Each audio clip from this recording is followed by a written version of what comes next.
Question I had by email was my tyres on my car are Y-rated, which means they can cope with speeds of up to 186 miles an hour.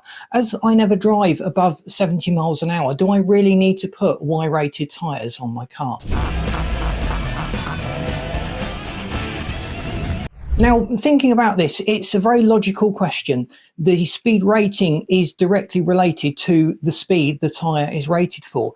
And at those speeds, the tyre would require a certain amount of reinforcement and strength to cope with the stresses and heat strain of travelling at those speeds. But it also means that tyre is more solid, it's more able to cope with the torque requirement. And most of the stress and wear and tear on a tyre is from putting power down, braking, changing direction as the tyre deforms and changes shape on the road. Those are the things that we really want to have on a performance car that are not going to cause the tyre to burst on us. We shouldn't just look at the speed rating, we should view the speed rating on a tyre as being how strong the tyre is and how much torque and performance it can cope with. And if we have a performance engine or a torquey engine, it certainly makes sense to maybe even go up from what the manufacturers recommend and specify a higher speed rating tyre, so the tyre doesn't let us down when we need it the most. We can actually invalidate our car insurance if we put an incorrectly specified tyre on the car, particularly